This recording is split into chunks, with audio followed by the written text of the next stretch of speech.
Saya adalah calon guru penggerak Angkatan 4 Tanah Toraja. Nama lengkap saya adalah Neptianus Stefanus Podi. Saya mengajar di SDN 200 Nyalok, Kecamatan Mapak, Kabupaten Tanah Toraja. Nah, pada kesempatan kali ini saya akan menyampaikan kepada Bapak Ibu guru kaitannya dengan aksi nyata budaya positif di sekolah yang terdapat dalam modul 1 di LMS. Apa-apa saja itu yang akan kita pelajari hari ini. Yang pertama adalah budaya positif. Ya, budaya positif itu di sekolah sangat penting sekali untuk dibangun. Seperti seperti yang dikatakan oleh Bapak Ki Hajar Dewantoro atau Bapak Pendidikan Indonesia mengatakan bahwa guru itu diibaratkan sebagai seorang petani yang memiliki peranan penting untuk menjadikan tanamannya tumbuh subur. Anda akan memastikan bahwa tanah tempat tumbuhnya tanaman adalah tanah yang cocok untuk ditanami. Itu adalah pendapat Ki Hajar Dewantoro. Pendidikan di sekolah diibaratkan oleh Ki Hajar Dewantoro adalah seperti tanaman. Ya, petani bisa menanam jagung, tapi petani hanya bisa menanam di tanah yang subur, bisa merawat dan tidak bisa menanam jagung dan harapannya padi yang tumbuh. Demikian kita di sekolah. Kita di sekolah itu hanya sebagai pendidik. Kita itu hadir tidak bisa merubah siswa kita atau kita tidak bisa membuat siswa kita itu menjadi seperti yang kita mau. Tapi kita harus mendidik anak-anak kita seperti yang anak-anak butuhkan. Apa yang anak-anak butuhkan sesuai dengan talentanya dia, karakternya dia, dan kompetensinya dia, masa depannya dia. Itu yang harus kita tumbuh kembangkan di sekolah. Makanya sekolah itu diibaratkan sebagai taman. Nah, tanggung jawab kita sebagai guru adalah harus menciptakan budaya positif di sekolah supaya siswa ini menjadi teladan, harus digugu, dicontoh. Itulah sebabnya kalau pagi-pagi kami dengan Pak Kepala Sekolah dengan kita semua di sini mencontohkan anak bagaimana itu membersihkan. Ya, kalau saya pagi-pagi dengan Pak Kepala Sekolah membersihkan halaman, itu bukan mencari pujian, tapi mencontohkan bagaimana supaya anak-anak tahu bahwa kebersihan itu penting. Kenapa Pak Kepala Sekolah lakukan? Karena itu penting. Ya, jadi kedepannya itu yang kita mau lakukan adalah mencontohkan, bukan lagi menyuruh, memerintah. Itulah falsafah pendidikan yang sejak dulu sebenarnya ada. Ya. Nah, berikut di sini konsep budaya positif itu ada beberapa bagian, yaitu perubahan paradigma, disiplin positif dan motivasi, keyakinan kelas, kemudian pemenuhan kebutuhan dasar, kemudian 5 posisi kontrol, kemudian segitiga restitusi. Ini akan saya jelaskan ke depan satu persatu. Ini perubahan paradigma. Nah, dikatakan di sini adalah untuk membangun budaya yang positif, sekolah perlu menyediakan lingkungan yang positif, aman, nyaman, agar murid mampu berpikir, bertindak, dan menciptakan dengan merdeka, mandiri, dan bertanggung jawab. Sesuai dengan filosofi pendidikan Ki Hajar Dewantoro adalah bahwa lingkungan sekolah itu harus seperti taman. Ya, jadi kita wajib memenuhi supaya tercipta ini budaya positif di sekolah, ada tanggung jawab sekolah yang harus disiapkan. Yang pertama adalah harus lingkungan itu aman, nyaman. Kemudian semuanya harus sehati sepikir untuk bertindak. Ya, misalnya tentang program hidup bersih di sekolah, kita semua dari kelas 1 sampai kelas 6 dari masyarakat, dari orang tua harus sehati sepikir untuk bertindak bersama-sama. Jadi semua hal-hal positif itu memang awal-awalnya mungkin tidak sulit dilakukan, tapi harus itu dibiasakan supaya bisa menjadi budaya. Karena budaya ini boleh terjadi bila mana ada pembiasaan-pembiasaan. Bagaimana kita membuat peserta didik kita supaya ada keinginan dari dalam, bisa tergerak. Hatinya itu lebih digugah dulu. Terus bagaimana di suami membersihkan, tapi bagaimana kita menggugah hatinya supaya anak-anak itu merasakan bahwa kebersihan itu memang wajib dan penting untuk kelangsungan hidup manusia dan kesehatan. Ya, itu tentang perubahan paradigma. Jadi dulunya kalau kita menyuruh, sekarang itu perubahan paradigmanya adalah mencontohkan atau meneladankan. Dan lingkungan positif itu harus sekolah yang menyediakan. Bagaimana bisa terjadi itu pelajaran yang baik kalau lingkungannya mungkin bau busuk, lingkungannya penuh debu, lingkungannya mungkin tidak aman atau misalnya bising. Nah, ini tentang tabel stimulus. Ini tidak terlalu penting. Nah, disiplin positif dan motivasi. Ya, ada pertanyaan.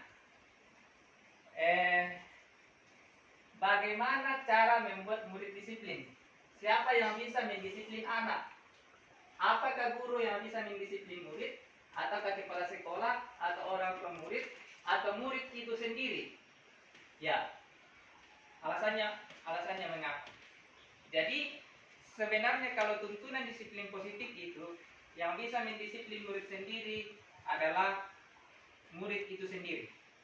Ya, di sini dikatakan bahwa murid itu sendiri. Kenapa harus murid itu sendiri? Karena ini yang harus dituntut. Ketika bukan murid sendiri yang sadar bahwa kebersihan itu penting, datang di sekolah itu penting, anak masing-masing. Saya contohkan kebersihan. Mungkin pada saat kita di situ berdiri, anak-anak masih membersihkan.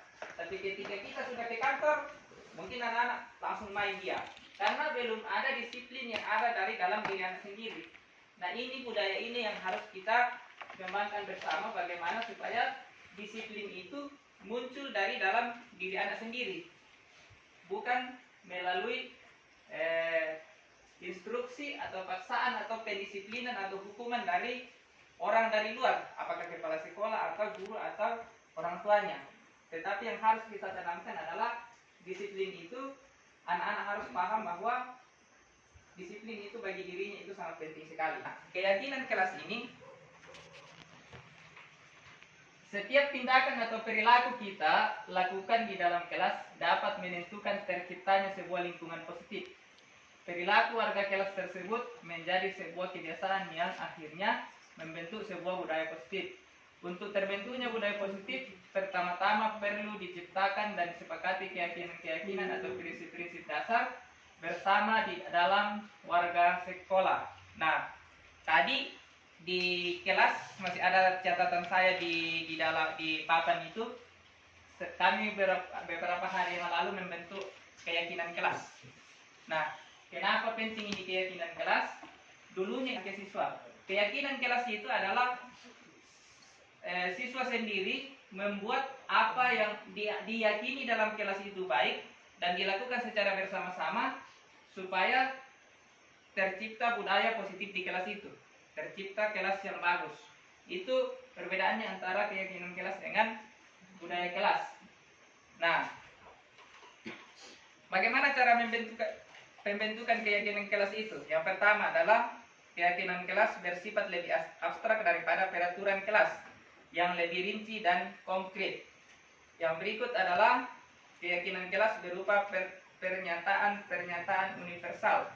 Yang berikut adalah pernyataan keyakinan kelas senantiasa dibuat dalam bentuk positif. Jadi tidak boleh dikatakan jangan, tidak boleh dikatakan harus, tapi mungkin dikatakan bahwa misalnya jangan buang sampah sembarangan.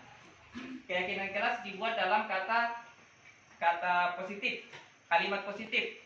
Dikatakan tadinya dibilang, kalau aturan kelas dibilang jangan buang sampah sembarangan, keyakinan kelas dikatakan adalah membuang sampah pada tempatnya. Ya. Kenapa harus dibuat seperti kata-kata positif supaya di dalam lingkungan anak itu tidak dibatasi. Ya, jangan anak hanya hidup dengan aturan-aturan, tetapi kita mau bangun anak-anak kita itu memiliki kemampuan mengetahui mana yang harus dilakukan dan mana yang tidak harus dilakukan, dan kesadarannya itu harus timbul dari dalam diri sendiri. Jadi seperti katakan tadi bahwa disiplin itu harus dari anak diri kita sendiri. Kalau anak-anak kita sudah mendisiplin dirinya sendiri, maka kita setiap pagi tidak perlu lagi mengkomando anak, ayo bersihkan ini, nah, ayo ambil ini, ayo ini. Tapi anak-anak sendiri sudah melakukannya sendiri karena itu sudah menjadi disiplinnya sendiri. Ya. Nah, bagaimana membentuk disiplin itu? Maka dilakukanlah namanya keyakinan kelas. Ya. Berikut lagi. Keyakinan kelas hendaknya tidak terlalu banyak sehingga mudah diingatkan dan dipahami oleh semua warga kelas. Keyakinan kelas sebaiknya sesuatu yang dapat diterapkan di lingkungan tersebut. Semua warga kelas hendaknya ikut berkontribusi dalam pembuatan keyakinan kelas lewat kegiatan curah pendapat. Kemudian bersedia meninjau kembali keyakinan kelas dari waktu ke waktu. Jadi keyakinan kelas ini guru memfasilitasi murid untuk melakukan curah pendapat. Si A, apa yang kamu yakini di dalam kelas kita? Si B misalnya dia meyakini misalnya tidak membuang sampah pada tempatnya, belajar dengan baik, belajar dengan sungguh-sungguh, datang dengan tidak terlambat, datang tepat waktu. Ya, jadi masing-masing semua peserta semua siswa dilibatkan dalam membuat keyakinan kelas. Kenapa harus dilibatkan semua? Supaya kalau mereka yang membuat dan mereka melakukannya juga, itu sudah tidak ada lagi beban dan semuanya memahami. Yang berikut adalah ini pemenuhan kebutuhan dasar. Ya, ini sebagai guru kita harus memenuhi kebutuhan dasar peserta didik kita. Yang pertama itu adalah kebutuhan untuk bertahan hidup, cinta dan kasih sayang. Jadi nang lepa kamu itu nakta. Di sekolah, di rumah sama, anak kandung, anak didik sama. Jadi di sekolah. Kemudian ini posisi kontrol. Guru bisa memposisikan diri kita kepada anak-anak kita. Kita kan tidak mau anak kita berperilaku menyimpang, makanya dibutuhkan namanya posisi kontrol atau model disiplin yang berpusat pada peserta didik. Berpusat pada peserta didik itu adalah menguntungkan peserta didik. Semua yang kita lakukan di sekolah itu harus mempertimbangkan tentang kebutuhan peserta sesuai dengan restitusi adalah proses menciptakan kondisi bagi murid untuk memperbaiki kesalahan mereka sehingga mereka bisa kembali pada kelompok mereka dengan karakter yang lebih kuat. Ya. Restitusi juga adalah proses kolaboratif yang mengajarkan murid untuk mencari solusi untuk masalah dan membantu murid berpikir tentang orang seperti apa yang mereka inginkan dan bagaimana mereka harus memperlakukan orang lain. Jadi restitusi ini adalah bagaimana kita memperbaiki masalah anak yang bermasalah. Apakah tadi ketika anak bermasalah mau dihukum? Apakah kita mau jadi teman bagi dia supaya bisa masalahnya selesai? Ada ciri-ciri restitusi. Ya. Pertama, restitusi bukan untuk menebus kesalahan, namun untuk belajar dari kesalahan. Jadi ketika kita memperbaiki kesalahan anak itu harus meyakini bahwa itu bukan untuk menebus kesalahannya, tapi untuk memperbaiki kesalahannya itu. Karena kalau ada perbuatan yang bisa diganti oleh perbuatan lain, maka orang bisa saja misalnya membunuh. Setelah membunuh dia lagi melakukan hal lain untuk mengganti membunuh tadi. Ya. restitusi memperbaiki hubungan, kemudian restitusi tawaran bukan paksaan, kemudian restitusi menuntun untuk melihat ke dalam diri. Yang terakhir adalah restitusi mencari kebutuhan dasar yang mendasari tindakan. Jadi ini adalah bentuk-bentuk restitusi yang bisa dilakukan kepada peserta didik kita sesuai dengan kurikulum Merdeka Belajar. Ya, tahapan untuk memudahkan para guru dan orang tua dalam melaksanakan proses untuk menyiapkan anaknya untuk melakukan restitusi berdasarkan pada prinsip penting dari teori kontrol. Yang pertama itu kita harus menstabilkan identitas atau menstabilkan keadaan. Misalnya dia bermasalah, kita dulu menstabilkan keadaan. Tidak apa-apa nak, semua orang pernah salah. Terus setelah itu kita validasi tindakan yang salah. Ya, misalnya begini, dia pernah datang terlambat. Oh, tidak apa-apa nak, datang terlambat. Tidak apa-apa, bukan hanya kamu yang pernah terlambat. Ya, jadi kita buat anak itu nyaman, bukan dimarahi. Bukan kalau dia datang terlambat kita katakan bahwa kau kemarin terlambat, sekarang terlambat lagi. Kau bikin apa saja di rumah. Strategi dalam melakukan segitiga restitusi. Yang pertama itu kita lakukan adalah menstabilkan identitas. Ya, menstabilkan identitas misalnya setiap orang pasti pernah melakukan kesalahan. Misalnya dia itu anak kita berbuat salah, kita kasih tahu sama dia supaya dia jangan takut. Nah, semua orang pernah melakukan kesalahan. Pak guru juga pernah salah. Ataukah kita katakan begini, kamu bukan satu-satunya yang pernah melakukan ini. Ya, supaya anak-anak itu nyaman sama kita, bisa terbuka sama kita, supaya nanti kita bisa berikan solusi. Baru berikut kita kasih tahu, kamu tentu punya alasan mengapa melakukan itu. Misalnya anak-anak kita itu tadi saya katakan bahwa dia datang terlambat di sekolah.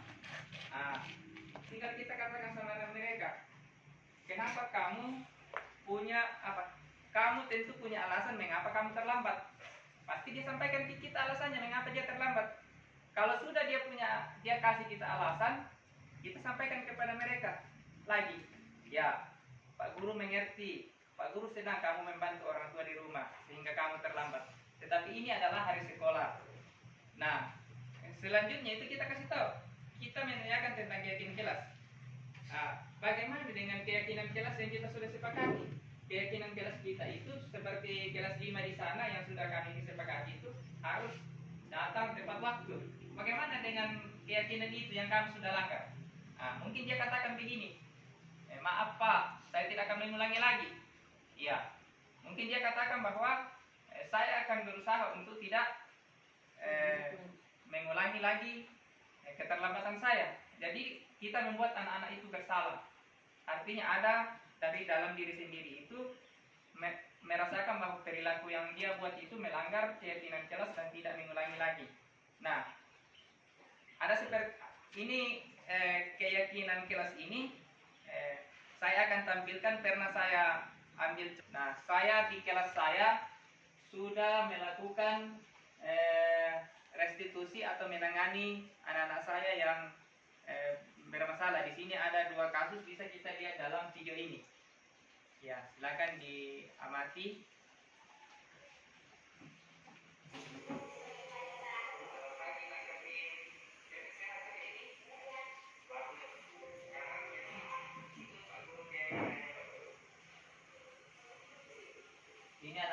Ini kasus ini dia datang tidak memakai seragam, tidak rapi. Jadi kita panggil dulu, distabilkan suasana, diberikan kenyamanan.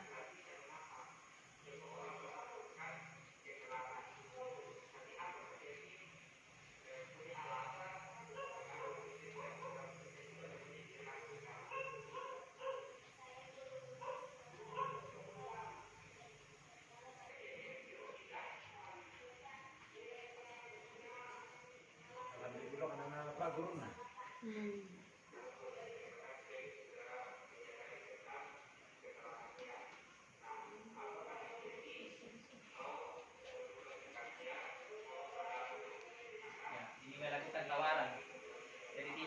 dipaksa untuk berubah, tapi diberikan tawaran dan apa dia butuhkan.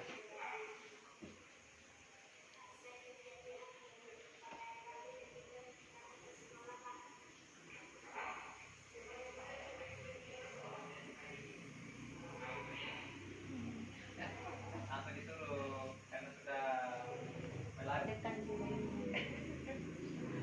Ya, sampai berapa?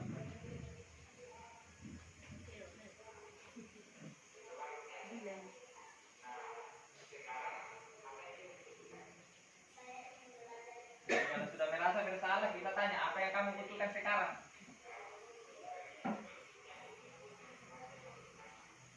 Ya, ya.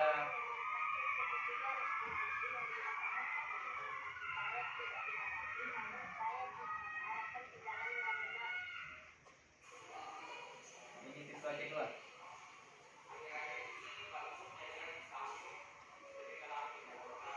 Masalahnya sering ngelamun dalam kelas ini.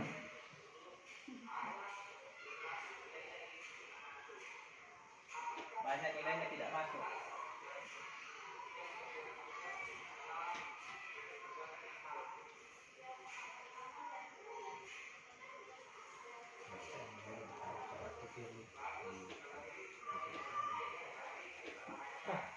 Sampai kita sekolah.